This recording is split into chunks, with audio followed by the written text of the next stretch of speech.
Guys आप सभी का स्वागत है वर्क नाइट चैनल में। आज हम एनिमल किंगडम क्लास 11 की लेक्चर नंबर 4 करेंगे। सिलेंट प्लेटा के बारे में जिसे हम नाइजीरिया भी कहते हैं। इनका नाम नाइजीरिया क्यों पड़ा ये भी जानेंगे। हमने लेक्चर नंबर 3 में पोरिफेरा के बारे में जाना। पोरिफेरा के बेसिक कैरेक्टर, बेसिक फॉर्म्स, उन्हें पोर ब्रीडिंग ऑर्गेनिज्म क्यों कहते हैं, उनकी स्पेशल कैरेक्टरिस्टिक क्या थी। अब हम नेक्स्ट फाइलम जब सिलेंट प्लेटा के बारे में जानेंगे, देखेंगे तो हम देखेंगे कैसे एडवांस हुआ। जैसा कि मैंने पहले बताया, इवोल्यूशन के दौरान जैसे-जैसे स्पीशीज़ इवॉल्व होती जा रही थी, वैसे-वैसे उनकी कॉम्प्लेक्सिटीज़ और भी बढ़ती जा रही थी। सेम चीज़ हमारे नेक्स्ट फाइलम सिलोडेटा के बारे में भी हुआ। क्या ये पोर्फिरिंग ऑर्गेनिज़्म से कैसे एडवांस है, इनमें क्या नया जुड़ा, क्या जस्ट का तस्त रहा, ये भी देखेंगे। तो बिना किसी देरी के हम शुरू करते हैं लेक्चर नंबर 4 नाइजीरिया। नाइजीरिया चलिए, ये है जेलीफिश। आइए हम देखते हैं जेलीफिश के बारे में। जेलीफिश को देखने से आपको क्या लगता है? इनकी सिमेट्री क्या होगी? ये भी दिमाग में आना चाहिए ना। क्योंकि हम जूलॉजी पढ़ रहे हैं तो ये हम कोई आर्ट्स वगैरह तो पढ़ नहीं रहे हैं, तो जूलॉजी पढ़ रहे हैं तो हमें देख समझ में आना चाहिए या हमें सोचना चाहिए इनकी सिमेट्री क्या होगी, इनकी बॉडी फॉर्म्स क्या होगी, इनकी हैबिटेट क्या होगी, इनकी बॉडी वॉल क्या होगी, ठीक है, ये सब डाइजेशन क्या होंगे, डाइजेशन ट्रैक क्या होगी, ठीक है। तो शुरू करते हैं। पहली बात, इनको देखने से लग रहा है मोस्टली मरीन एंड वाटर में रहेंगे। मोस्टली मरीन, इनका अगर हैबिटेट्स के बारे में जाने, हैबिटेट हैबिटेट तो ये हो जाएंगे मोस्टली मेरीन। मैं ऑल मेरीन नहीं कह रहा हूँ क्योंकि इनमें एक हाइड्रा होता है जो फ्रेश वाटर होता है। अगर स्टेटमेंट आता है कि all cylinder are marine, no, because hydra तो फ्रेश वाटर होता है ना, इस वजह से। अब हम इनके बॉडी फॉर्म्स के बारे में जाने, तो बॉडी फॉर्म्स कहने के देखिए, एक इंडिविजुअल कितने बॉडी फॉर्म में रह सकता है। जैसे हम बचपन से हमारे पास 2 हाथ है, 2 पैर है। ऐसा नहीं कि बड़े होके हमारे पास पंख आ गई। नहीं, नहीं, पापा की परी की बात नहीं कर रहा मैं। Just joke. ओके, तो बॉडी फॉर्म्स के बारे में देखें तो बॉडी फॉर्म्स इनकी पॉलिप और मेडुसा, ठीक है, इस फॉर्म में भी एग्जिस्ट करते हैं। अगर इनके चेंजेस होते हैं बॉडी फॉर्म वन फॉर्म से अनदर फॉर्म में, इन्हें हम मेटाजेनेसिस कहते हैं। मेटाजेनेसिस होने से ये क्या कैसे डिफर करते हैं और ये कैसे डिफर करते हैं, इनके डिफरेंसेस क्या है, ये भी जानेंगे, ठीक है। आगे जानेंगे। अभी हम इनकी शुरू, क्योंकि हम बॉडी फॉर्म्स के बारे में देख रहे हैं, तो बॉडी फॉर्म वेराइटीज में स्ट्रक्चर हो सकते हैं। एक इंडिविजुअल बहुत तरह के बॉडी फॉर्म में एग्जिस्ट कर सकते हैं, वो चेंज कर सकते हैं, वो रिप्रोडक्शन के दौरान चेंज करते हैं one form to another form. फिर हम सिमेट्री के बारे में देखें। सिमेट्री वही सेम चीज। देखिए सिमेट्री, मैं इसे जूम करता हूँ। अगर हम जेलीफिश को अपर व्यू से देखें, अगर किसी एक प्लेन से काटे, तो राइट और लेफ्ट प्लेन यहाँ से भी सेम दिखेंगे, मिरर इमेज की तरह देखें। या फिर अगर इस प्लेन से काटें, तो ये और ये सेम दिखेंगे। तो मोर देन वन प्लेन से अगर हम काटने से अगर इनकी सिमेट्रिसिटी सेम आ रही है, तो इन्हें हम रेडियल सिमेट्री कहेंगे। सेम ये तो एडेमेसिया है, एडेमेसिया, ठीक है। ये हमने सिमेट्री के बारे में जाना। अब इनके हम जम्प्स लेयर के बारे में जानेंगे। तो जम्प्स लेयर, ये देखिए, ये है नाइट्रोब्लास्ट, इनके बारे में बाद में जानेंगे। बट हम इनके जम्प्स लेयर के बारे में देखें, ये है हाइड्रा की जम्प्स लेयर। जम्प्स लेयर इनके पहली बात ये होंगे डिप्लोब्लास्टिक। डिप्लोब्लास्टिक कहने का सेंस, इनके जो भी जम्प्स लेयर होंगे वो ectoderm and mesoderm, ectoderm and endoderm से डिराइव्ड होंगे। इनमें मेसोडर्म नहीं होगा, और मेसोडर्म की जगह जो एक लेयर होगा, अनडिफरेंशिएटेड लेयर, उसे हम कहेंगे मीसोग्लिया। राइटिंग सही नहीं आ रही है क्यों, थोड़ी मैं इसे बड़ा करता हूँ, शायद नहीं आ रही। मेसोग्लिया, ठीक है। ये है इनके लेयर्स के बारे में देखें। मैंने देखा, पता है कि ये दो लेयर्स की वजह से होते हैं। मेसोडर्म्स नहीं होते इनमें, और ये इक्टोडर्म और इंडोडर्म से इनके सारे जर्म्स लेयर डेवलप होते हैं। लेवल ऑफ ऑर्गेनाइजेशन पोरिफेरा में देखें, तो लेवल ऑफ ऑर्गेनाइजेशन पोरिफेरा में हमारा सेलुलर लेवल ऑर्गेनाइजेशन था। उनमें different types of cell body के डिफरेंट फंक्शन कर रहे थे। बट जब एडवांसमेंट इन फाइल बड़ी सिलेंडर आया, तो इनके जो, थोड़ा इन्हें भी जूम करके देखते हैं क्या होगा यहाँ पे। आइए, ठीक है। बॉडी फॉर्म्स के बारे में हम जान रहे हैं, इनकी सेलुलर लेवल ऑफ ऑर्गेनाइजेशन के बारे में देख रहे थे। तो इनकी सेलुलर लेवल ऑफ ऑर्गेनाइजेशन हमें टिश्यू लेवल की होते हैं, यानी इनमें 3-4 सेल्स जो होंगे, जैसे 1 2 3 4 मान के चलो, 3-4 सेल एक साथ टुगेदर वर्क करेंगे एज अ टिश्यू की तरह, उनका सिमिलर फंक्शंस होगा। सो इनमें होंगे जो टिश्यू लेवल ऑफ ऑर्गेनाइजेशन, देखिए मैंने मेसोग्लिया के बारे में बताया था वो। फिर बॉडी वॉल्स, इनमें होंगे आउटर, ये है एपिडर्मिस, इनर हो जाएंगे ये हमारे गैस्ट्रोडर्मिस, और ये हमारे मेसोग्लिया लेयर, ठीक है। ये है मेसोग्लिया लेयर। ये है हमारा कैविटी, जिसको बोलेंगे गैस्ट्रोवेस्कुलर कैविटी। ये सिंगल ओपनिंग होंगे, इनके सिंगल ओपनिंग को हम बोलेंगे हाइपोस्टोम। ये देखिए हाइपोस्टोम। ये जो आप बॉडी जो देख रहे हो, ये हाइड्रा की है, ठीक है। हाइड्रा में देखिए यहाँ पे बहुत से सेल्स हैं, गोनैड सेल्स होंगे, न्यूट्रिटिव सेल्स होंगे। गैस्ट्रोडर्मिस में आपको nutritive cells, muscular cell, gland cells होंगे, नर्व सेल्स और sensor cell. Primitive nerve cells का ओरिजिन हमारे सबसे पहले फाइलम सिलेंट्रेटा में ही हुआ। इनके जो एडवांसमेंट्स हम पोरिफेरा से देखें तो सिलेंट्रेटा की जो एडवांसमेंट्स थी वो थी इनके पास पहला नर्व सेल्स का ऑर्गेनाइजेशन, प्रिमिटिव ही थी। और एक नाम में बताओ, स्टेटोसिट्स, जो इन्हें बैलेंसिंग में काम करती है। जैसे ये देखिए जेलीफिश, ये बैलेंस करती है, तो ये इनके बैलेंसिंग के लिए हमें स्टेटोसिस्ट की जरूरत पड़ेगी। किसकी? स्टेटोसिस्ट। ये क्या हमारे बैलेंसिंग से, ठीक है। ये प्रिमिटिव, यहाँ पे मैं लिख सकता हूँ प्रीमिटिव नर्वस सिस्टम फर्स्ट। पहली बार हम फाइलम पोरिफेरा में देखे प्रिमिटिव नर्वस सिस्टम का, हमने पहली बार फाइलम पोरिफेरा में ही जाना, ठीक है। ये फिर बॉडी वॉल्स मैंने देखा, outer epidermis, inner gastrodermis, single opening. ये देखिए सिंगल ओपनिंग, ये सिंगल ओपनिंग को हाइपोस्टोम कहेंगे। डाइजेशन हमारे इंट्रासेलुलर एक्स्ट्रासेलुलर दोनों हो सकता है।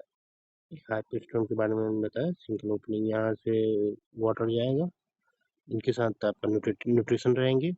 सेल में यहाँ पे कुछ डाइजेशन होगा, कुछ एक्स्ट्रा सेलुलर डाइजेशन हो सकता है, कुछ इंट्रासेलुलर हो सकता है। ये देखिए इंटेस्टिस, यहाँ पे गोनाड सेल्स होंगे ना, इंटेस्टिस और ये, ठीक है। यहाँ पे न्यूट्रिशन जाएंगे, डाइजेशन करेंगे, एक्सक्रीशन हो जाएंगे, वाटर के थ्रू भी आ सकते हैं। और ये बॉडी सरफेस है, बॉडी सरफेस के थ्रू आपका एक्सक्रीशन होगा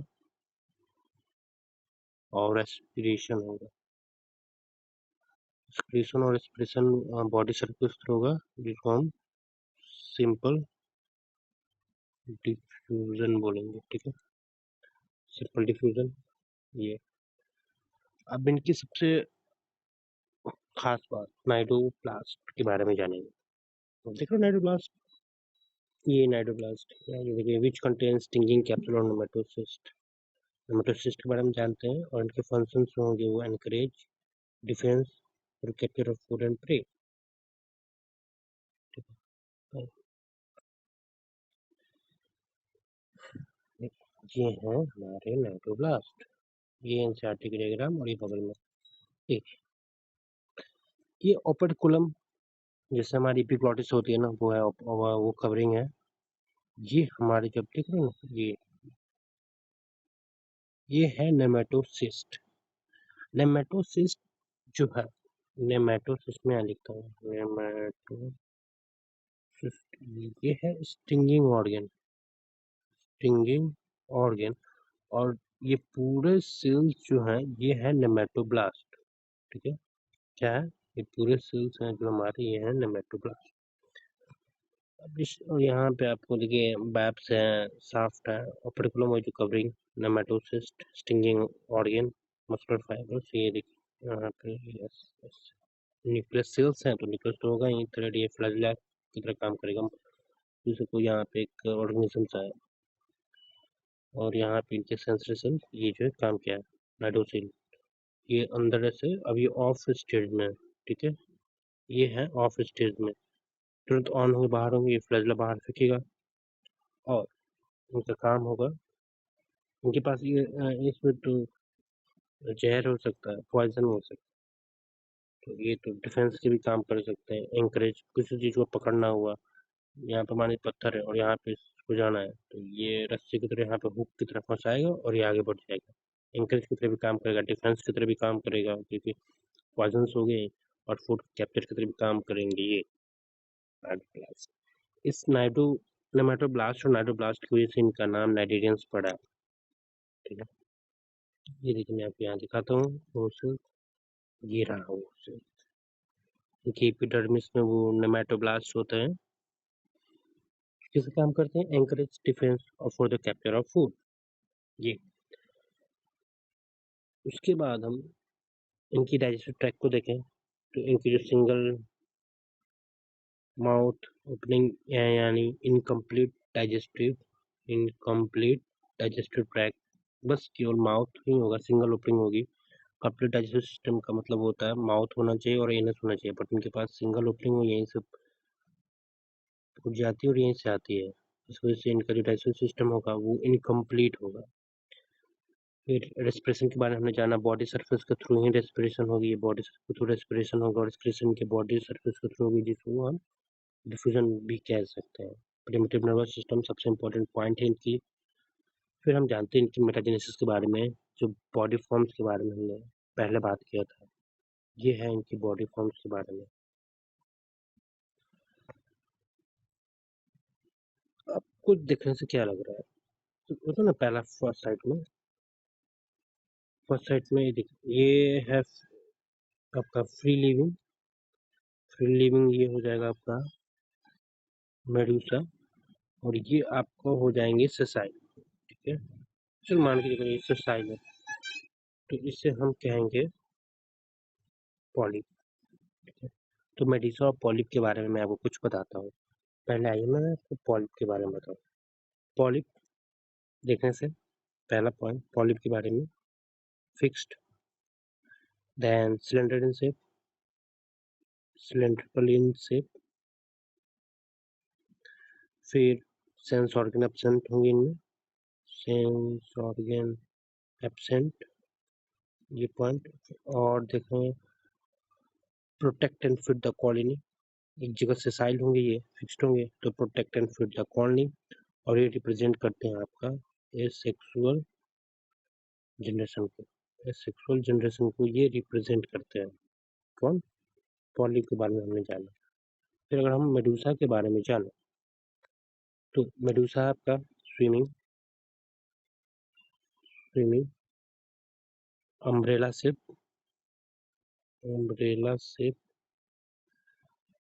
इनके पास 8 स्टिंगिंग ऑर्गन्स कह सकते हैं या फिर सेल्स कह सकते हैं। इनके पास 4 गोनैड्स होंगे और ये रिप्रेजेंट करेंगे सेक्सुअल जनरेशन को। सेक्सुअल जनरेशन को कौन रिप्रेजेंट करेगा? हमारा मेडूसा सेक्सुअल जनरेशन को रिप्रेजेंट करेगा। अब वन फॉर्म से अनदर फॉर्म, यानी पॉलिप से मेडूसा फॉर्म में जो शिफ्ट होती है एक ही जनरेशन में, उसे हम कहते हैं मेटाजेनेसिस। मेटाजेनेसिस, ठीक है, मेटाजेनेसिस। पॉलिप से मेडूसा जो फॉर्म करेंगे वो एसेक्सुअली करेंगे, कि सेक्सुअल रिप्रोडक्शन है ना। यहाँ से मान के चलते यहाँ बर्ड बनाएगा, ये बर्ड हवा में आया, यहाँ हवा से ये फिर सेक्सुअल मोड रिप्रेजेंटेशन बनाएगा।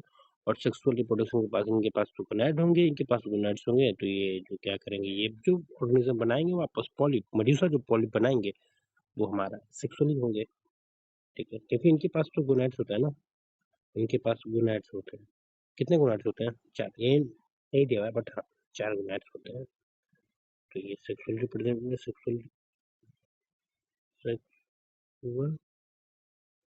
जनरेशन को रिप्रेजेंट कर रहा है, और पॉलिप किसको रिप्रेजेंट कर रहा है? सेक्सुअल जनरेशन को। दूसरी से एग्जाम्पल हम देखें, फाइजिलिया जिसको हम पोर्टुगीज मैन ऑफ वॉर कहते हैं, एडेम्सिया जिसको हम सी एनिमिनी कहते हैं, पिनाटुला जिसको सी पेन, वर्जिना सी फैन कहते हैं, मेंडेराइज ब्रेन कोरल कहते हैं। तो आज हमारा फाइलम नाइडेरियंस खत्म हुआ।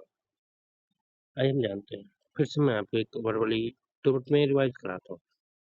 एनसीईआरटी की लाइन्स इनके हैबिटेट के बारे में जाने मोस्ट एक्वेटिक होते हैं, मोस्टली मेरीन होंगे, सेसाइल होंगे, फ्री स्विमिंग भी हो सकते हैं, फ्री स्विमिंग यानी ये मेडुसा की बात कर रहे हैं, सेसाइल यानी पोलिप की बात कर रहे हैं यहाँ पे, ठीक है। रेडियल सिमेट्री एनिमल होंगे, जैसे कि हमने देखा नाइट्रोब्लास्ट नाइट्रोसिस्ट की वजह से इनका नाम नाइडेरियंस पड़ा है। Which contain stinging capsule nematocyst stinging capsule, ये पोर्शन को हम स्टिंगिंग कैप्सूल कहते हैं, जिसको हम नेमेटोसिस्ट कहते हैं। प्रेजेंट में टेंटिकल्स बॉडी के टेंटिकल्स में होंगे। आइए हम टेंटिकल्स देखें, ये हैं बॉडी टेंटिकल्स, ये हैं बॉडी टेंटिकल्स। बॉडी टेंटिकल्स पे ये प्रेजेंट होंगे हमारे नेमेटोब्लास्ट और नेमेटोसिस्ट क्या होंगे, स्टिंगिंग कैप्सूल। इनका काम होगा आपका एंकरेज, डिफेंस और for the capture of prey. इनका 3 काम होगा, एंकरेज, डिफेंस और for the capture of pray.